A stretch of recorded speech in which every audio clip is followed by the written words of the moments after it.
Guys, welcome back to another video. Welcome back to my channel. So finally the preliminary report has been released by the Brazilian investigation team called CENIPA regarding the most deadliest air accident in Brazilian aviation history, which is the Voepass Airlines Flight 2Z2283 carrying 62 passengers on board. So, according to the preliminary report, it was confirmed that the cause of the crash was due to a severe icing problems. And the question remains is, why did this crew blow up severe icing warnings, especially while they were transiting in Sao Paulo airspace, where they were encountering with low visibility and severe icing warnings, which was issued by the Sao Paulo ATC with other airlines, which was ranging between 14,000 to 18,000 feet. And sadly, Voepass Airlines was cruising at 17,000 feet at the Sao Paulo airspace.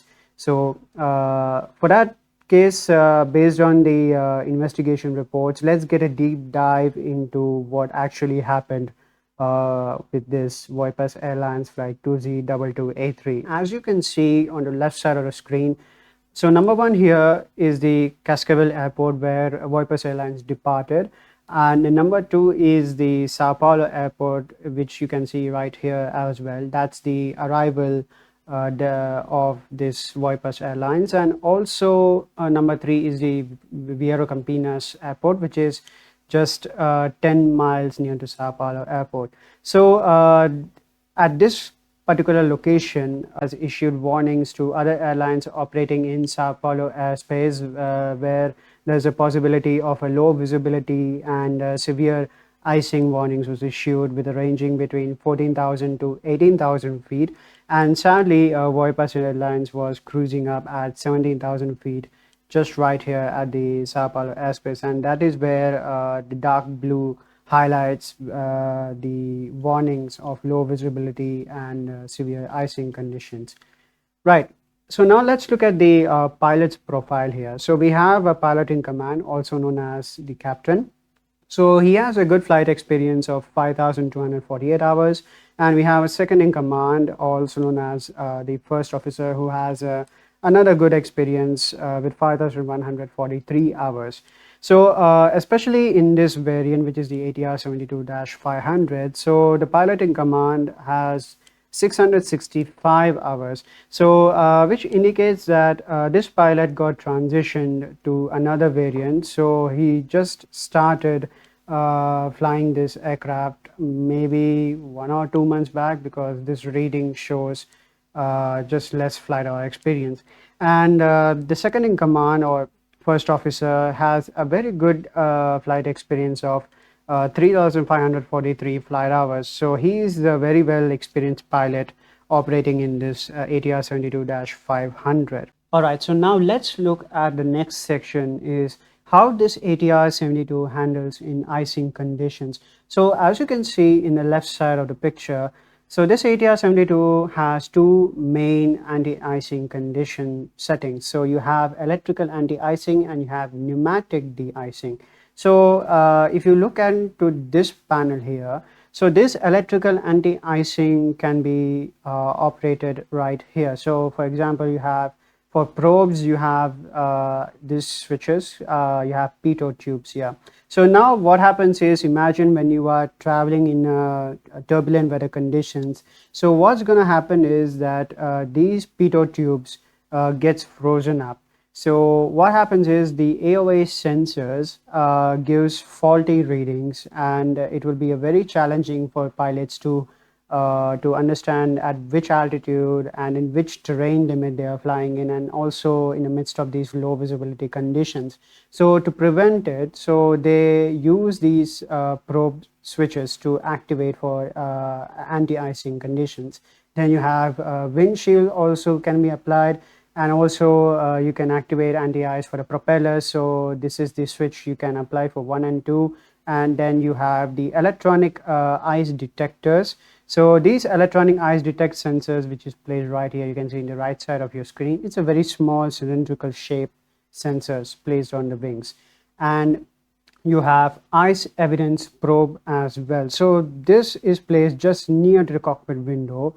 So here you can visually look at how much ice is building up in this ice evidence probe. You can manually check it up. So it's a positive side for pilots who can look at this evidence probe rather than look behind the wings, because it's a very difficult for pilots, especially in these low visibility conditions, right? Then comes to the pneumatic de-icing also. So in pneumatic de-icing, you have engine air intakes, uh, especially when there is a huge heat is accumulating inside these engines. So that can be used as an anti-icing function. Then you have wing leading edges. So these actual also helps to prevent building ice, not only in the wings but also here in a horizontal tail as well, right? So, like I said, when there is any ice accumulating either in the wings or in the propellers or even in the probes, so the interesting thing is in this ATR, you do have these ice detectors and the AOA panel as well. So, like previously mentioned, that when these pitot tubes gets frozen up, the AOA sensors will give faulty readings. So it will also give these alarm signals as the AOA icing is building up and giving false readings. So that is where the ATR functions the most in icing conditions. So in addition to this, you have the aircraft performance system warning lights. So your one is the increased speed light here on the left, degraded performance light and cruise speed low light on the right. So you do have this knob here, so that's where you will configure the aircraft performance parameters as well, depending on the weight of the aircraft as well. So for these warnings, you have these dedicated checklists here, and this image right below is the one on the red is the icing bug, and the one on the white color is the initial V1 speed indicator. So you can configure this especially before you prepare for takeoff. Now for increased speed checklist here, it said you need to set up with the icing bug with addition of 30 knots when you are flying in low visibility conditions and with severe icing conditions. So that's the one case. Then degraded performance, here you can set the icing bug with 10 knots. Then cruise speed low warning is where you can monitor the icing conditions. That's where you have ice evidence probe, which you have seen that image before, and you can check the speed of this aircraft as well. So this is where you can check the speed limit of this aircraft here. Now the simple procedure is, whenever you encounter in an icing conditions and when the ice is accumulating it, see, rather than staying on course at 17,000 feet, it's better you need to disconnect the autopilot, take manual control, descend to a safe level altitude and maintain a holding pattern. That is where you can prevent these warnings, and especially flying in a low visibility conditions. Right. So after gathering good insights about the ATR 72's functionalities on tackling icing conditions, now let's look at these flight data recordings officially released by CENIPA investigation team. But unfortunately, the CENIPA investigation team didn't release the cockpit voice recordings, but I assume it was listened internally in this context. But still, this FDR data is really helpful to get a little glimpse of what happened in the last moments of Voepass Airlines Flight 2Z2283. So now let's start with the first blue line here. So you can see the ATR 72 of Voepass Airlines departed at Cascavel at 1454. It was normally cruising up at 9,630 and gaining, and reaching up at a targeted altitude at 17,000 feet, and it was cruising normally well here until at the last moment the plane went into a stall and crashed with a flat spin control. Then comes to the roll angle section line, which is a green line here. You can see there are very minor spikes reported. It looks like the plane took a little bit deviations left to right, and then although it was normally cruising well until the last moment, you can see there was a sharp spike reported there. Then coming to the ice detection here, which is the third line, there were reports of the ice detection at 15:12:46, but it's not once, but you can see 6 times it was reported of the ice detections. And again, this is the last moment where the ice detection reported. Then comes to the fourth line, which is the airframe de-icing. So actually, this airframe de-icing setting, it is manually operated by the pilots by turning off the airframe de-ice switch and to inflate the black boots of the wings and the tail. Okay, so that can be used using with the high pressure bleeder of those engines. So that is where it shows that it activated once early in the flight, and then again it activated two more times later. Like, it switched on and switched off, and then again it turned off just prior to losing control of the aircraft. So that's where this airframe de-icing occurs. Then comes to the indicating airspeed. So the plane was cruising at a speed of 200 knots. So far, this looks no problem at all. And then at the last moment, there's a major spike here. That is the moment where the plane lost control and crashed. Then comes the master warning light indication. This also happened only once. Then comes the icing AOA light here. So in the previous slides, you have seen about the ice detector AOA picture, right? So that is where this AOA light detection occurred at 15:12:46, and then it was continuously going on till the end of the flight. Then comes to the cruise speed function here. So the cruise speed, again, multiple spikes reported here. Some they were switched on and switched off, and in the end, at the last moment, the plane lost control and crashed. Then the degraded performance reported at last moment before the crash, and finally the increased speed warning came at this level just 2 moments before the crash. Alright guys, so let's look at the sequence of events based on the CVR recording inputs, which was transcripted here based on the CENIPA's investigation team. So let's start with the 14:58:05. The aircraft took off at runway 15 at Cascavel with 58 passengers and 4 crew on board.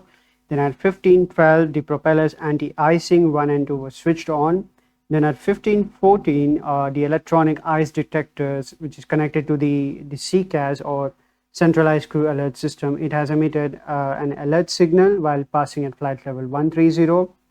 Then at 15:15:03, the airframe de-icing was turned on.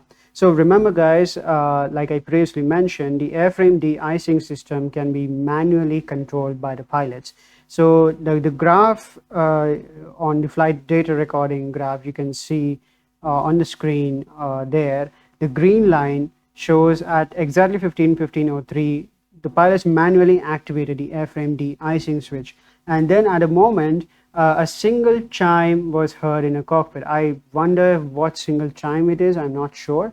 But then subsequently, the crew commented on the occurrence of an airframe de-icing fault. All right, so here there is a checklist for the an airframe de-icing fault. So they said that you can either leave and avoid, and then you can switch off the de-icing airframe de-icing switch. Then at 15:49, the airframe de-icing was turned off, and then simultaneously from 15:16 to 16:12, the electronic ice detectors gave multiple warnings, like it's going switched on and switch off, and then switched on and switch off simultaneously, minute by minute. You can see here. I think that's where the pilots, they skipped this warnings, and then they at 16:15, the pilot second in command made radio contact with the dispatcher at Sao Paulo for the approach plan. Then at 16:25, while making conversation between the second in command and the dispatcher, a flight attendant was called over the intercom. They asked about to hold a moment by the second in command while they were making conversation. So it's a normal business as usual there. Then at 16:17, again the electronic ice detector emitted an alert signal while the pilot in command was making conversation about the local conditions and its time of landing at Sao Paulo. So then at 16:17, the airframe de-icing was turned on. Again, manually it was turned on, and at a speed of 191 knots. This time, the cruise speed low alert was triggered. So again, there is another checklist for the cruise speed low alert. You can see on that screen right below there. So then again at 16:18. The pilot in command started briefing the approach at Sao Paulo, and they made a radio call with the Sao Paulo approach with the changing frequency setting here. So at the first half of this CBR transcripts, I do see that the pilots, they skipping up these warnings, and they were just continuously flying in that conditions despite these warnings. So they mostly, I mean to say, they are ignoring the warnings at this first half of the conversation. But yeah, still, let's get into the deep dive again here. So at 16:18, again, the single chime alert came through in a cockpit. So like I said, I'm not sure what that single chime is. So then at 16:19, the airframe de-ice was turned off. That is again a manual approach there as well. Then at 16:19:16, the crew made a call with Sao Paulo approach control, and the Sao Paulo approach requested the Voepass flight to maintain flight 170 due to traffic. So at that time, while this plane was cruising at 170, the below level altitude between 14,000 to 15,000 altitude levels, there were other aircrafts were lining up there for landing. So, but well, the crew acknowledged with the Sao Paulo approach, and they said to maintain the flight level, and they were awaiting up with the clearance at the ideal point of descent. Then at 16:19, at 184 knots, the degraded performance alert was triggered together with a single chime. So that's where another checklist comes into the picture here. So again, you can see that the degraded performance checklist on your screen there. So then again, at 16:19, the Sao Paulo approach acknowledged the message and requested the aircraft to wait for clearance. Then at 16:19:31, the Voepass flight reportedly received the message and thanked the ATC based on the acknowledgement. And again, the 16:19:33, the pilot resumed the approach briefing at Sao Paulo. And then at this moment, guys, at 16:20, so after a long while, because of all warnings are coming through and ignoring it, so finally the second in command commented that there was a lot of icing building up. So most probably the pilot was looking at the observation probe, which you can see on that picture on your screen there. He must have noticed that there's a lot of icing picking up. So then at 16:25, 16:20:05, the airframe de-icing was turned on for the third time, right? And then the Sao Paulo approach cleared the aircraft to fly direct to CENIPA.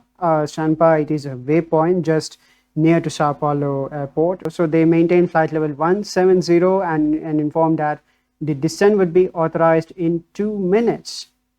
2 minutes. I mean, seriously, although they were flying at 170 for so long, and although the second in command was alerting about a lot of icing buildups, I think at this particular time frame, there was no proper communication alert building up.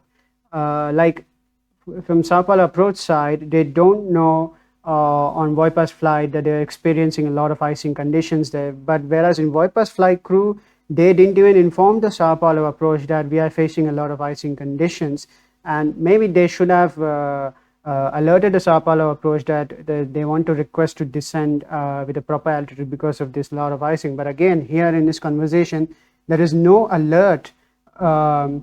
Communication was built up between the Sao Paulo approach and the Voepass flight crew information wise. So there's a gap there, especially in this a lot of icing condition. So then at 16:20:39, the crew acknowledged the flight instructions, and then decided to make a right turn towards CENIPA. And at that particular right turn moment, so you can see on the graph again, there was a spike reported that the deviation level directly went a sudden stall, right? So I suspect that the plane was just at 1 degree angle increased, and that's where the plane suddenly went into a complete flat spin.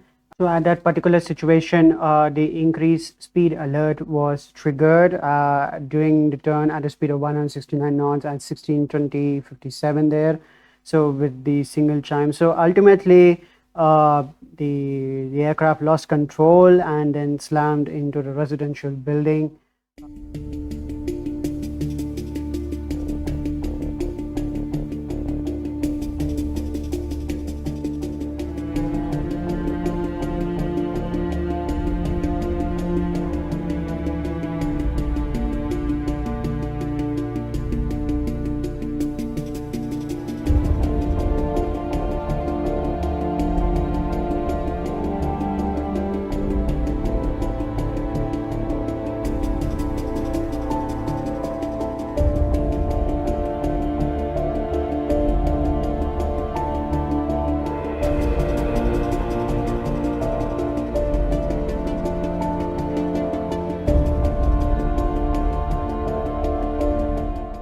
So again, this led to a very, very devastating consequences, guys, based on this CVR transcript. So I think this is indeed a very helpful, rather than listening to the recording, but still this transcript really understood the behind the scenes more on what's happening here.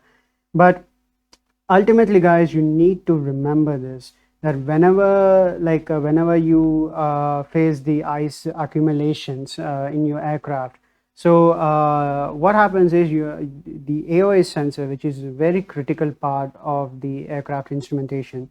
So the AOA sensor changes in such a way that the way you are getting very much closer to critical AOA, then the ice accumulates more on the airframe. So that's where the airspeed remains the same, but the stall speed will increases rapidly. So ultimately, that's the situation where flying in an icing conditions would lead to a severe consequences. And sometimes another disadvantage, like I previously mentioned at the start of the video, that when the pitot tubes get frozen up, the angle of attack sensors also gives inaccurate readings in the avionics, especially with the speed and the altitude. So even in the midst of the low visibility conditions, the pilots would feel very difficult to maneuver the aircraft with the faulty AOA sensor readings. Right. Now, ultimately, this is yet the biggest accident in Brazilian aviation history, and I'm still surprised again and again. The question still remains is, why did the pilots skipped all of this icing sensing warnings? But but the conversation wise, I could see that is there any fault icing sensing warnings here? But again, even looking at the transcript only might understand that there are some warnings that was ignored in this case. So but ultimately, like I said, this is one big consequence led to this loss of all 62 passengers. So like I said, guys, again, when it comes to the safety is a very, very well priority when it comes to saving lives, even in the midst of this difficult conditions. And when it comes to any worse weather conditions nowadays in aviation industry, whenever you encounter in a turbulent weather conditions, pilots would definitely ask permission with the ATC, requesting to either you want to divert it to the another airport because of the large thunderstorm activities going on there. So some may take risk on flying inside that turbulent cell, just like this Voepass flight is taken in. But again, I'm surprised with the Sao Paulo approach control, where telling the Voepass flight to maintain flight 170, again awaiting authorizing for 2 minutes. That conversation line shows there is a significant gap of communication between the approach control versus the Voepass crew.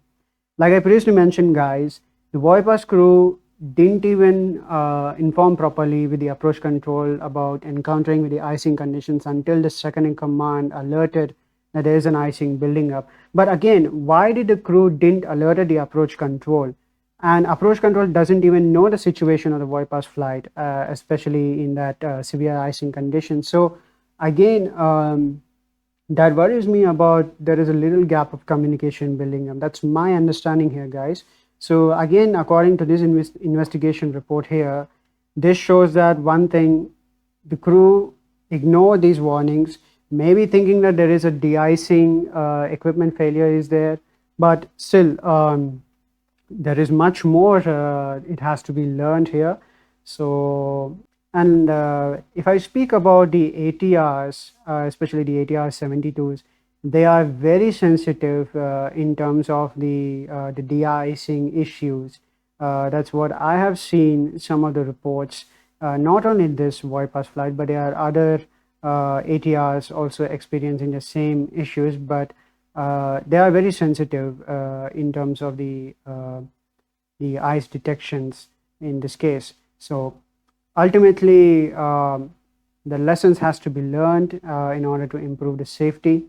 So again, guys, this is what my take on the investigation report released by CENIPA, which is a Brazilian investigation team. So if you want to watch this investigation report, I will be disclosing this link here in the description below. And once again, guys, thank you so much for watching this video. And if you have your opinions about the Voepass Airlines crash investigation report, you can also share your opinions in the comment section below. So until then, guys, thank you so much for watching this, and we will see you in the next video. Until then, guys, fast flights and soft landings to you.